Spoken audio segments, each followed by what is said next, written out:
Assalamualaikum warahmatullahi wabarakatuh. Perkenalkan, nama saya Ana Milhatul Muslihah.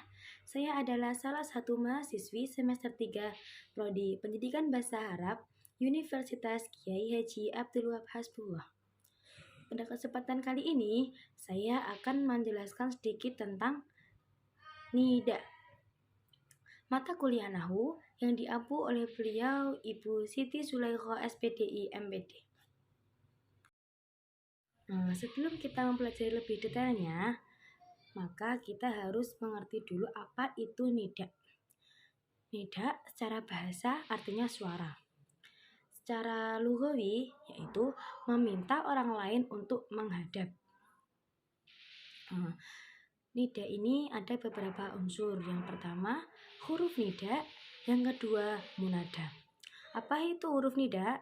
Huruf nida adalah lafadz atau kata yang untuk menggunakan untuk memanggil. Dan munada yaitu lafadz yang jatuh setelah huruf nida. Huruf nida ini beberapa pendapat, ada yang mengatakan 5, 7, dan 8. Kalau 5 yaitu hurufnya ya, aya, haya, a, dan ai. Kalau 7 wa, haya, aya, ya, a, ai, a. Kalau 8 wa, ai, a, haya, aya, dan ya. Jadi perbedaan dari nida, huruf nida, dan munada yaitu kalau nida panggilan, kalau huruf nida lafadz yang digunakan untuk memanggil, kalau munada lafadz jatuh setelah huruf nida. Munada dilihat dari segi jumlah lafadznya dibagi menjadi 3. Yang pertama mufrad, yang kedua mudhaf, yang ketiga syibh mudhaf. Munada mufrad yaitu yang terdiri dari satu lafadz dan dibagi lagi menjadi 3. Yang pertama ma'rifat, yang kedua nakirah maqsudah, yang ketiga nakirah ghairu maqsudah. Yang pertama mufrad ma'rifat dihukumi mabni dhammah tanpa tanwin. Contohnya ya Muhammadu iftah al-baba. Ya sebagai huruf nida, Muhammadu sebagai munada dan dimabnikan dhammah. Yang kedua mufrad nakirah maqsudah. Nakirah maqsudah yaitu ditunjukkan kepada munada yang sudah ditentukan atau khusus, dihukumi mabni dhammah tanpa tanwin. Contohnya ya Ahmadu idhib. Ya sebagai huruf nida, Ahmadu sebagai munada. Nah, Ahmadu di sini Ahmad yang sudah ditentukan, jadi khusus untuk Ahmad ini. Yang ketiga nakirah ghairu maqsudah yaitu ditunjukkan kepada munada yang bersifat umum. Hukumnya mabni dhammah dengan tanwin. Contohnya ya thaliban ijtahid. Ya sebagai huruf nida, thaliban menjadi munada. Thaliban di sini artinya umum, siswa-siswa, siswa. Gitu. Jumlah yang kedua mudhaf. Mudhaf yaitu terdiri dari 2 lafadz atau lebih dan dihukumi mabni fathah tanpa tanwin. Contohnya ya abdallahi ijlis. Ya sebagai huruf nida, abdallahi susunan idhofah dan abda menjadi mudhaf, Allahi menjadi mudhaf ilaih. Abda di sini mabni fathah dan tanpa tanwin. Yang ketiga syibh mudhaf yaitu terdiri dari 2 lafadz atau lebih yang membutuhkan lafadz lain untuk menyempurnakan maknanya dan dihukumi mabni fathah dengan tanwin. Contohnya ya thaliban ilman la taksal. Ya sebagai huruf nida, thaliban ilman sebagai syibh mudhaf.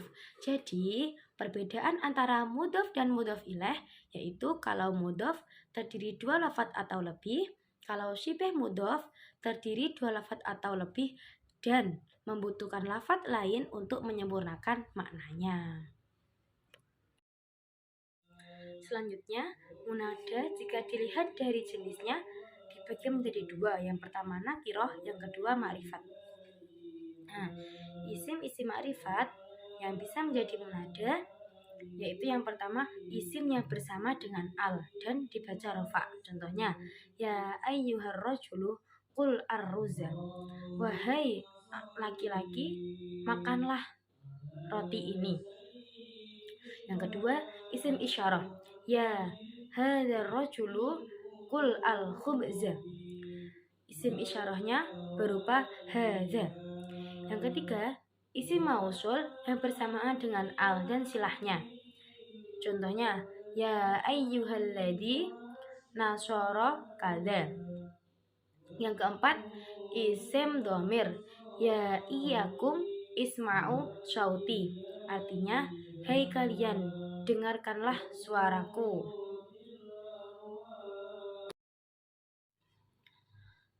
Munada jika dilihat dari faedahnya dibagi menjadi dua. Yang pertama mandhub, yang kedua ghairu mandhub. Mandhub yaitu panggilan untuk menunjukkan rasa sedih atau sakit atas sesuatu. Ada beberapa huruf nida yang digunakan yaitu wa dan ya. Tujuan dari munada mandhub ini yang pertama mutafaji alaih yaitu sedihnya keadaan. Contohnya wa sayyidah.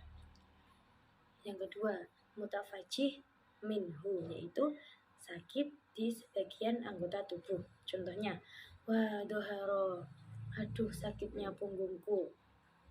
Yang ketiga mutafajih lah yaitu sedih yang berhubungan dengan hati. Contohnya wa musibata, duh ini yang kena musibah dengan sebab hati. Selanjutnya tawabi'ul munada, yaitu ada 5. Yang pertama naat, yang kedua ataf bayan, yang ketiga ataf nasak, yang keempat taukid, yang kelima badal.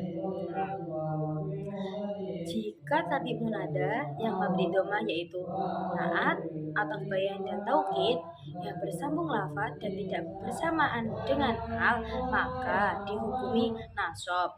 Dan jika tabi munada yang mabni dhamma naat atau bayan taukid yang tidak bersambung lafaz atau dan didahului oleh al, maka hukumnya boleh rafa, boleh nasab.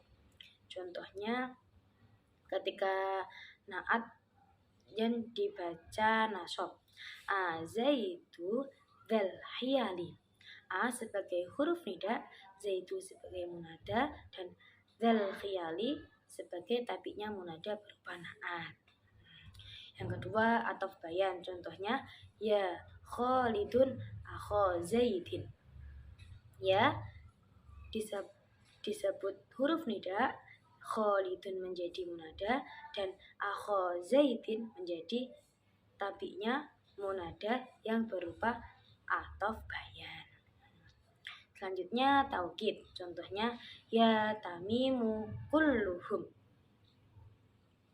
Ya sebagai huruf nida, tamimu sebagai munada dan kulluhum sebagai tabinya munada. Selanjutnya, jika tabi munada yang mabni dhammah yaitu ataf nasak dan badal, maka dihukumi seperti hukumnya munada. Dan jika terdiri dari satu lafaz dihukumi mabni dhammah, dan jika terdiri dari dua lafaz dihukumi nasab. Contohnya ya rajulu Ahmadu. Ya sebagai huruf nida, rajul menjadi munada dan Ahmadu menjadi tabinya munada berupa badal. Yang kedua ataf nasak, contohnya ya Utsmanu wa Sulaiman. Ya sebagai huruf nida, Utsmanu menjadi munada dan Sulaimanu menjadi tabinya munada berupa ataf nasak. Sekian yang dapat saya sampaikan. Apabila ada salah kata, saya mohon maaf yang sebesar-besarnya. Semoga bermanfaat. Billahi taufiq wal hidayah waridha wal inayah. Assalamualaikum warahmatullahi wabarakatuh.